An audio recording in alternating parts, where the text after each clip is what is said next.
Aleluia.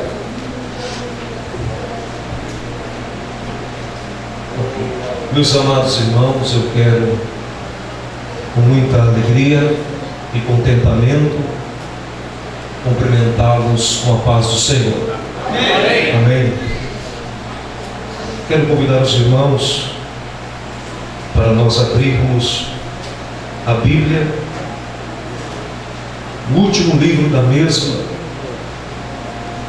Apocalipse, capítulo de número 3.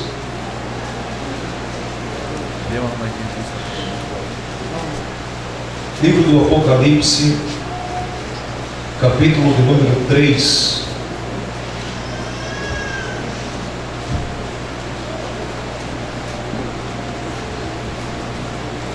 Enquanto os irmãos estão procurando o livro do Apocalipse, que não é tão difícil de se encontrar, em rápidas palavras aqui, eu quero celebrar a Deus por essa tão valorosa oportunidade de poder contribuir para o reino de Deus nesse 20º aniversário dessa comunidade terapêutica, Desafio Jovem. Me sinto honrado, sempre quando eu posso, estou aqui, dando a minha parcela de contribuição, ajudando os irmãos aqui. Tenho uma grande admiração pelo nosso companheiro, irmão, uma pessoa que eu tenho muita estima, pastor Antônio da Rosa, servo de Deus, sua família, que Deus lhe guarde. Ainda hoje, quando eu orava, eu pedi a Deus que Deus guarde ele e sua família. Eu acompanho um pouco da sua história e em um ano, por algumas vezes o diabo tentou ceifar a vida dos filhos dele. Em um ano. Tentou levar o Reinaldo, depois tentou levar o Rodrigo junto com a Renata. Somente Deus para poder guardar o servo de Deus, a sua família, aqueles que estão diretamente ligados a ele. Mas que Deus abençoe o irmão Antenor, todo o colegiado de obreiros desta casa, dessa comunidade terapêutica, ao Juninho, a gente tem algo em comum aí. Deus abençoe. Pastor Ciro, prazer estar aqui. Também falo em nome do pastor João Sena como secretário, que também atende e dá uma parcela, Mensageiros da Última Hora, uma parcela de contribuição para essa obra. E sinta-se abraçado por ele também, pelo pastor Roberto, pastor Edson Maurício, coordenador do departamento.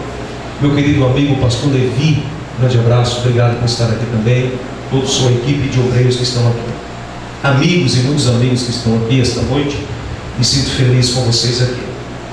Capítulo 3, versículo 1, vamos ler a palavra de Deus.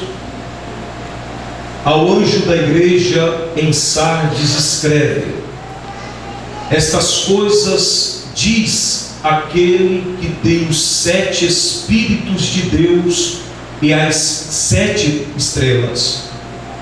Conheço as tuas obras, que tens nome de que vives e estás morto.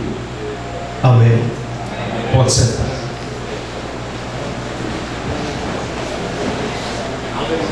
Amados irmãos, essa tarde eu me encontrei tentando encontrar algo para essa noite. E mais uma vez, o Espírito de Deus me trouxe para esse texto, para esse contexto, para essa história. E eu amo a exposição da Bíblia, gosto muito de me aprofundar no que diz respeito à exposição da mesma. E o Espírito de Deus me fez parar e pensar um pouco sobre essa carta. Uma carta escrita e dirigida para uma igreja que estava em uma comunidade chamada Sardes. Antes de nós entendermos um pouco da carta, tampouco também o seu contexto, vamos analisar quem foi o autor dessa carta. Bem, na verdade, que João, o apóstolo amoroso, o apóstolo que tinha um perfil carinhoso, ele está velho, a idade está avançada, sua pele está enrugada, seus cabelos estão brancos, ele está preso. E se você fazer uma exegese do capítulo 1 do mesmo que nós lemos aqui esta noite, você vai entender que a causa da sua prisão foi por causa do Evangelho, porque ele acreditava em Cristo, e não só porque ele acreditava em Cristo, mas também porque ele pregava a respeito de Cristo. Então, em resumo, a causa da sua prisão era e foi Jesus. Jesus foi a causa do apóstolo João estar encadeado na ilha por nome de Patmos. Não vou me deter aqui nessa ilha, mas ali ele está com um tornozelo amarrado, com uma picareta na mão. E quem conhece o contexto geográfico da onde ele está, sabe que a ilha é cheia de pedras, de rochas, e todos os prisioneiros que ali vão trabalhar, vão quebrar pedra, vão quebrar brita. E o apóstolo João está ali com certa idade. Há quem diga que dentro dos seus cálculos ele está com 98 anos, entre 90 anos e 98 anos de idade, trabalhando. E dentro desse contexto de prisão, a história e a Bíblia vai dizer que ele começa a ouvir uma voz como uma voz de trombeta. O soar dela era tão poderosa que ele chega a identificá-la como se fosse som de uma trombeta. E esta voz começa a falar com ele. Logo, ele se vira para ver quem é que está falando com ele, porque a voz é poderosa, a voz que ele já ouviu por alguns anos aqui nesta terra, alguém que ele caminhou segundo o seu próprio evangelho no livro de João, alguém com quem ele tinha intimidade. Depois de muitos anos, ele vai ouvir novamente esta voz. Era a voz do próprio Jesus. E o apóstolo vai dizer: e quando eu me virei para ver quem é que estava falando comigo, eu me deparei. O que foi que João viu primeiro? Será que João viu primeiro a Jesus? Não. O texto pelo qual ele mesmo escreveu vai deixar claro que João viu primeiro um candeeiro, e no meio do candeeiro ele vai ver a pessoa de Jesus. Esse candeeiro vai representar as 7 igrejas que estão localizadas na Ásia Menor. Quando ele vira-se e ele se depara com estes candeeiros, e logo que ele vê os candeeiros, ele vê no meio o próprio Jesus, e ele traz o perfil, ele traz o que ele vê a respeito de Jesus. Seus cabelos são brancos como a lã, seus olhos como chama de fogo, seus pés como latão reluzente, da sua boca saiu uma espada aguda, que eu não suportei olhar para ele. Eu caí por terra, e ele continuou a falar comigo, e disse: João, não temas, porque eu fui aquele que estava morto, mas eu estou vivo. Eu sou o Alfa, eu sou o Ômega, João. Agora tudo que você vê, escreve, João, e manda, e direciona aos anjos, às 7 estrelas, que eu vou revelar para você. Você vai escrever para 7 cartas que estão aqui, para 7 cartas, e você vai dar o remetente para 7 igrejas que elas precisam ouvir. São essas: Éfeso, Esmirna, Pérgamo, Tiatira, Sardes, Laodiceia e Filadélfia. O apóstolo vai receber a revelação de Deus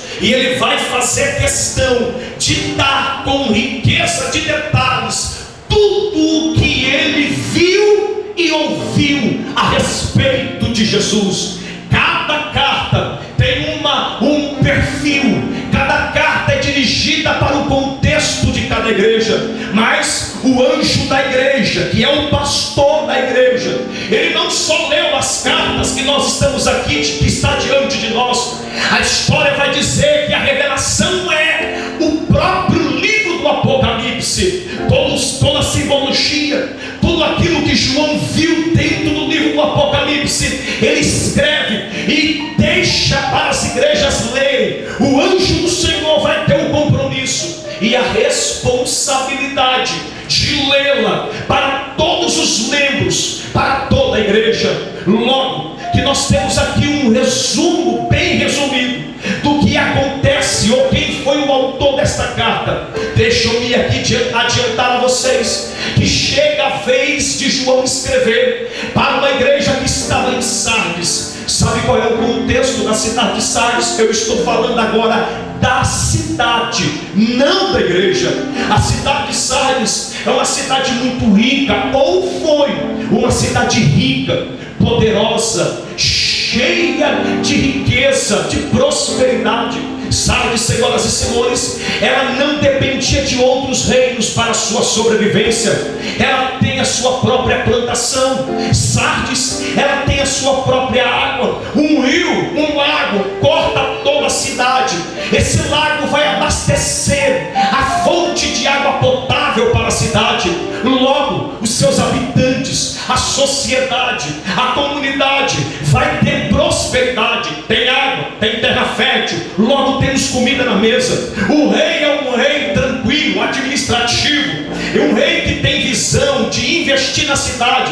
Logo ele constrói um muro para proteger a cidade, porque era uma cidade rica. Sardes significa aquele que escala. Por quê? Porque a cidade foi edificada em cima de montanhas. Então, para se chegar lá, você tinha que vencer dois obstáculos. O primeiro obstáculo, você tinha que escalar as montanhas, e depois eram os muros, ou o muro que foi construído ao redor da mesma. Logo, a cidade vivendo em tempos de bonança e de tranquilidade. O rei da época, construindo um muro, ele constrói também por cima do muro o que nós chamamos de torre ou torres. Dentro destas torres, quem é que vai executar o seu trabalho? O guardião, o sentinela, o atalaia. O atalaia fica em posicionamento dentro da torre. Há várias torres em locais aonde eles vão ter o privilégio de ver o que acontece dentro da cidade, e também o privilégio do que acontece fora da cidade. O atalaia, ele não é só um policial ou um soldado armado. O atalaia é aquele que carrega nas mãos uma trombeta, que é a sua ferramenta de trabalho. Então, dentro do seu turno definido, ele estando dentro da torre, logo, quando ele vê alguma coisa que venha trazer perigo para a cidade, ele pega a sua corneta e com um som ele toca, com o seu fôlego ele toca a corneta, produzindo um som. Logo, quando esse som é produzido, toda a cidade, mulheres e crianças se escondem. O exército sai diante do portão. Uma guarnição vai para o palácio para proteger o rei. Abre-se o portão, o mensageiro grita: é de paz a vinda de vocês. Logo, se o exército inimigo levantar a espada, se entende que não é de paz, é de guerra. Mas logo que se o exército que está ali peregrinando levantar uma bandeira ou um pano branco e balançar, eles entendem, é de paz. Esse exército precisa de alimento. Eles estão passando aqui e vão-se embora. Logo, esses atalaias tinham uma importância muito grande, de muita valia para toda a cidade. Se ele vacilasse, ele comprometeria toda a segurança da cidade. Se ele dormisse, disse, ele colocava em perigo a sua família, o rei, o exército e todo mundo que estava lá embaixo. Então ele tinha que ficar atento a tudo o que acontecia dentro e fora da cidade. O rei da época, ele negligenciou esse serviço do atalaia, já que a cidade estava vivendo um tempo de bonança, já que outros reis não vieram para assustar a cidade, outros exércitos. Então ele disse: atalaias, desçam da torre, não precisamos de vocês na torre, nós estamos vivendo um tempo bom, desçam daí, não precisa de atalaia. O rei Ciro, lembra do rei Ciro, o rei do Medo Persa, um poderoso rei, ele vem conquistando tudo, e ele descobre que Sardes está sem atalaia em sua guarnição, em sua torre. Ele pega o seu exército e durante 14 dias ele escala a montanha, e quando ele chega lá em cima, ele passa mais alguns dias escalando os muros de Sardes. Levou-se muitos dias até ele chegar dentro de Sardes. Não tinha atalaia para anunciar, não tinha sentinela para tocar a trombeta. Logo, o exército de Ciro surpreendeu toda a comunidade de Sardes. Ele matou o rei, ele matou os soldados, levou preso as mulheres, levou preso as crianças, e fez depois solto seus próprios soldados, seus escravos. Logo, por uma negligência, por um erro do rei, a cidade foi perdida. Esse é um contexto, é um pano de fundo que eu tenho da cidade. Logo, quando Jesus manda João escrever para esta igreja, ele pega também a história e ele aplica para a igreja. Vocês têm nome de que vives, mas vocês estão mortos. Vocês têm aparência de vivos, mas vocês estão acabados. Sabe por quê? Porque depois da destruição da cidade, a cidade quis viver uma polpa, ou viver na polpa, porque ela é pioneira no latingido. Ela espalhava notícia que eles estavam bem, que eles estavam abastados, que a cidade está rica, mas era tudo fantasia, era tudo mentira. A cidade está sem líder, a cidade está sem mulheres, a cidade está sem criança, a cidade está sem soldados. Restou-se uma meia dúzia de pessoas lá dentro. Eles não têm mais a aparência de um rei, ou de um reino bom. Então Jesus pega a história e Jesus começa a aplicar na vida espiritual da igreja, porque a igreja também atravessa o mesmo problema que a cidade também está atravessando. A igreja é uma igreja boa. Observe o texto, eu vou ser rápido aqui, o tiro vai ser rápido. Observe que você vai perceber que a igreja nunca deixou de ser igreja. Jesus trata Sardes como igreja, embora ela esteja morta. Logo eu entendo que ela nunca deixou de ser igreja, e o próprio Senhor vai dizer: eu conheço as tuas obras, eu sei o que você pratica. Sabe o que isso significa? Que ela sempre executou a sua obra como igreja. E eu comecei a ler isso aqui, e eu comecei a querer entender: ora, se ela é uma igreja, se ela está praticando a obra, aonde está o erro dela? Por que é que o Senhor chama ela de morta? Por que é que o Senhor vem confrontar esta igreja? É uma igreja que está executando a sua obra, ela está fazendo um trabalho. O problema não é a execução do trabalho, o problema não é eu fazer o trabalho, o problema está na motivação. Olhe bem para mim aqui, por exemplo. Se eu estou andando pela cidade do Balneário Rincão e eu encontrar alguém, um peregrino que está com fome, um mendigo que não tem o que comer, logo eu olho para ele e vou me compadecer dele. Ele vai olhar para mim e vai pedir um prato de comida. Eu vou e trago um prato de comida. A minha assistência para ele foi porque eu vi o miserável no chão, com fome, padecendo, quase morrendo, moribundo de fome. Eu senti amor e eu lhe dei comida a ele. Logo no outro dia eu venho pelo mesmo caminho e eu encontro com ele de novo. Os olhares dele estão anêmicos, ele está com fome novamente. Logo eu me compadeço dele, entrego novamente um prato de comida. Está aqui, meu amigo. No outro dia eu passo pelo mesmo caminho e ele está ali. Eu vou executar novamente por amor àquela pobre vida, dar a ele um prato de comida. Mas no quarto dia ou no quinto, ou outras vezes, quando eu passar ali, logo eu vou notar que o Juninho vai me olhar. O Juninho vai tirar uma foto e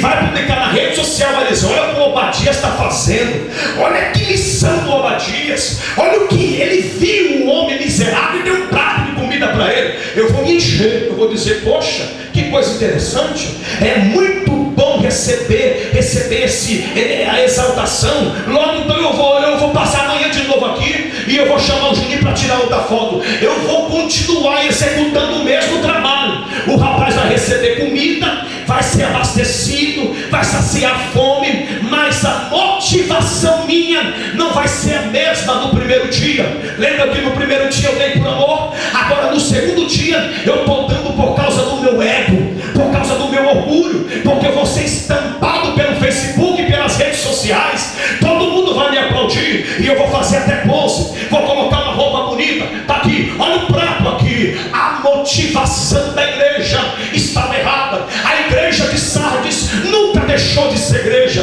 ela sempre foi igreja.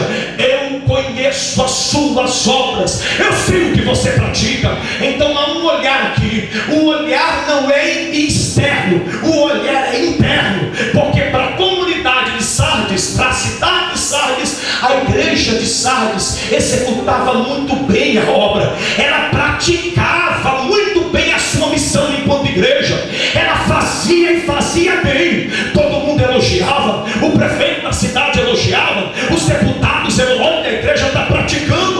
Mas a motivação estava errada. A motivação não era mais por amor, a motivação não era do coração, a motivação não era para glorificar o nome de Jesus. Jesus olha e diz: eu tenho dó de vocês, porque vocês estão fazendo a coisa certa, mas estão fazendo do jeito errado. Vocês estão praticando bem, mas a motivação está errada. Aí vem Jesus: vocês têm nomes de vivos, mas vocês estão podres, vocês estão mortos, vocês estão acabados. O Espírito de Deus me trouxe essa tarde a esse contexto, senhores obreiros, e eu não vim aqui para acusar ninguém, e não estou aqui para constranger nenhum de vocês. Quem vai constranger todos nós aqui é o Espírito de Deus através da sua palavra. Nós temos a aparência de bonzinhos, nós temos a aparência de igreja, nós executamos e executamos muito bem, mas temos que ver a nossa motivação.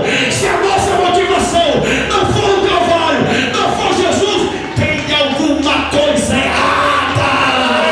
Tem alguma coisa errada.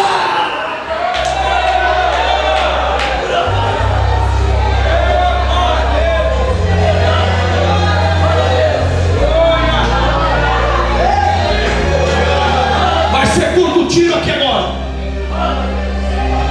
Mas o problema da minha geração, e no contexto da teologia, eu estudo ela como os senhores também estudam, no contexto da teologia e dos estudos, cada período de cada igreja representa o período da igreja. Essa igreja vem lá de trás, mas cada um tem a sua linha.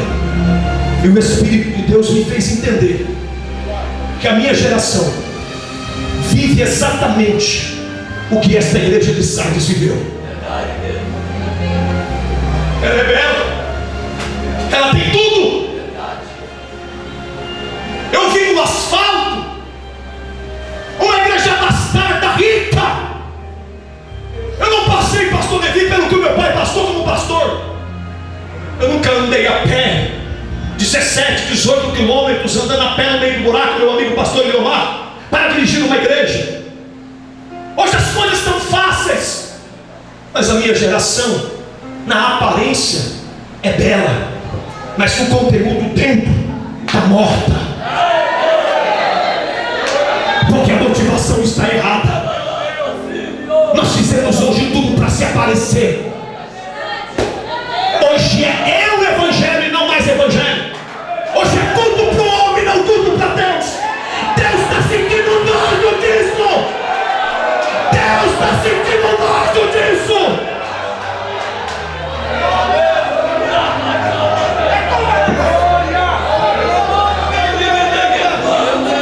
De religiosos nós estamos muito bem, 100%, nota 10, pastor Matos, para nós. Religiosos, na íntegra. Agora, de evangelho, de morrer por ele. João está na ilha de Patmos aqui, ó. padecendo por Ele, de entregar a vida por Ele. Nota é zero. Porque nós queremos para nós. Num culto hoje, se não falar de vitória, não prestou. Num culto hoje, se nós não usar esse termo que tem banalizado os nossos crentes, não prestou. Irmão, Jesus está aqui. Irmão, Jesus vai trazer a tua bênção. Eu acredito nisso. Mas a empolgação está errada. Porque o pastor Max falou muito bem aqui. Eu não sirvo a Ele por aquilo que Ele pode me dar. Eu sirvo a Ele por aquilo que Ele já fez por mim no Calvário. O Evangelho de Cristo não é o Evangelho de ser, mas não é o Evangelho de ter, mas é o Evangelho de ser. Meu amigo pastor, meu Deus do céu, aleluia. Três homens de que vivem.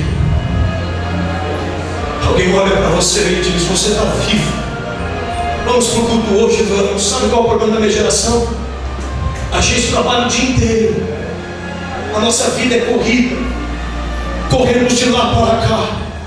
Das 6h30 eu vou tomar o meu banho, colocar a minha camisa, minha gravata. Eu tenho que vir para o culto. E eu falo: Deus vai falar comigo hoje. Deus tem que me abençoar lá. Como se Deus fosse obrigado, descer do céu, sentar aos seus pés e dizer: o que tu quer, meu filho? Que evangelho é esse, minha gente? Que evangelho é esse, minha gente? Que evangelho é esse? Deus, em tuas horas tem que ser obrigado a me abençoar. 9h30, 10 horas vai acabar o culto. Eu quero ver a minha bênção aqui nos meus pés, nas minhas mãos. Não. Deus está olhando para você e dizendo: poxa, eu passei o dia te dando o dom da vida, te protegendo. Você vem para o culto e me obriga em 2 horas eu me revelar para você que nada, rapaz. O culto deveria ter começado nos primeiros minutos do dia, quando você acordou. Ao invés de você ir para o Facebook, para o Zap, faça um altar na tua cama, ofereça a Deus. Levante a sua mão ao céu, sem ira e sem contenda. Segure ela, por favor, porque não é pecado levantar a mão dentro da igreja, dentro de um culto, não. Faz parte do nosso ritual religioso, mas eu quero, em nome de Jesus, te empolgar aqui esta noite a você receber a presença dele aqui. Se tiver morto aqui, hoje é dia de ressurreição. Deus vai ressuscitar. Então fecha os teus olhos. Se a palavra de Deus está aqui na minha boca, se Deus está aqui entre nós, se esta palavra aqui é verdadeira, aonde estiver uma mão levantada, o coração aberto, receba agora em nome de Jesus o toque dele. Agora.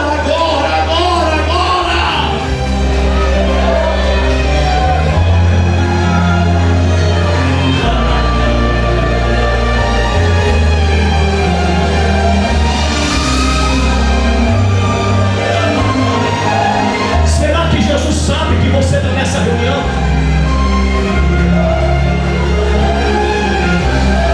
Nós poderíamos ler aqui o que Paulo falou à igreja de Corinto. Os que estão vivos têm cheiro de vida. Os que estão mortos, meu amigo pastor Gessé. Tanto é que quando alguém morre, nossa cultura, se não embalsamar, vai feder, vai apodrecer.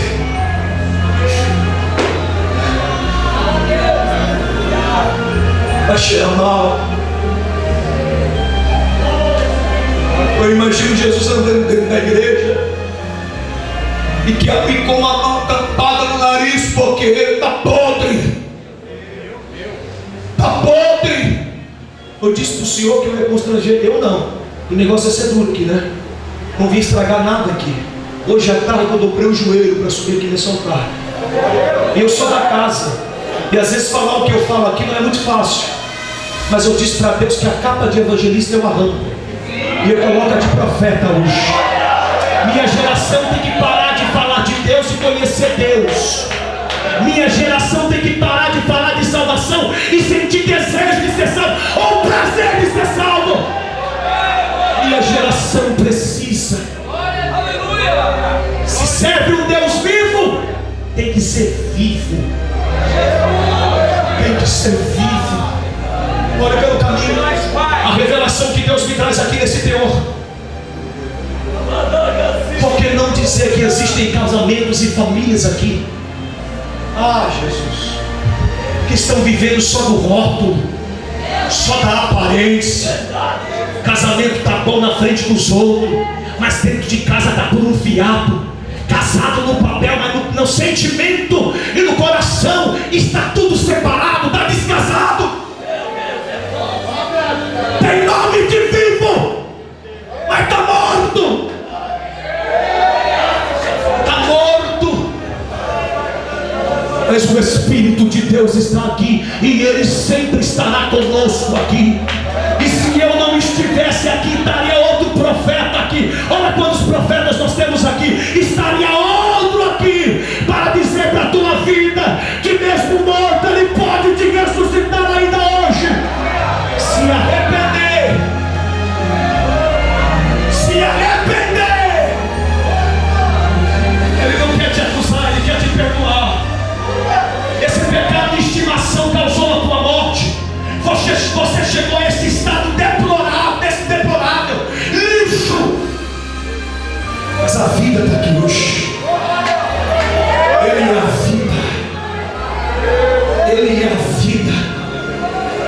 Falta pouco para arrebentar a corda.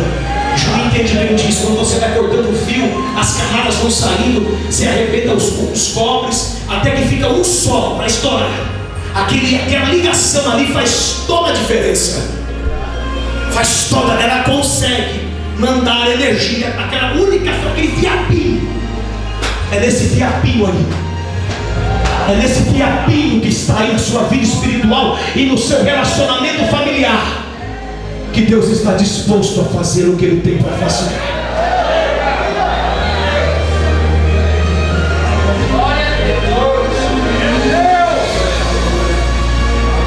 Querem prova disso? Vai! Alguns de vocês me conhecem, sabem que não é meu perfil.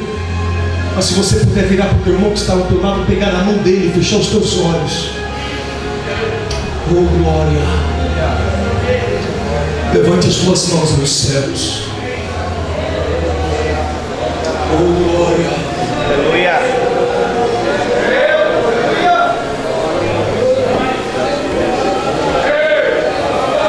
Quando o profeta do Antigo Testamento deitou em cima do menino, não me lembro se Elias ou Eliseu, o menino estava gelado. Quando ele deitou em cima do menino, cabeça com cabeça, mão com mão, pé com pé, a Bíblia diz que o menino aqueceu. Se tiver aqui, não estou falando do frio, aquele que não dá glória a Deus, eu estou falando de contexto mesmo de vida. Se tiver frieza espiritual aqui, morte, nós estamos em família, em igreja, juntos. Aleluia! Glória!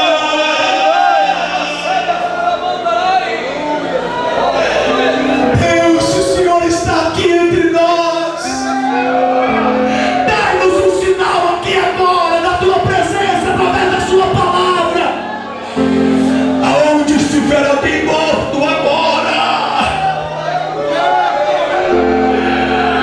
do tempo que você não ora e nem você estranha, meus irmãos, aqui pelo contexto que eu entendo desta igreja,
dias você não sabe como é que eu estou. Eu participei do culto de sábado e domingo. Cheguei hoje aqui, me perdoa a expressão baixa, sou do pó da rabiola. Você não sabe.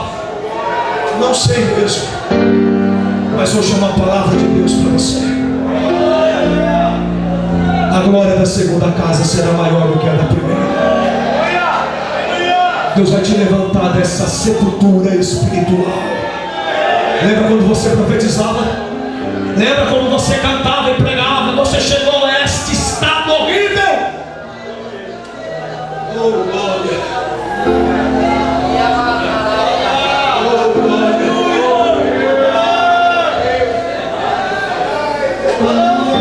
O espírito de profecia está na minha boca. Deus está falando para você aqui hoje. Eu estou com saudade de você. De você com vida.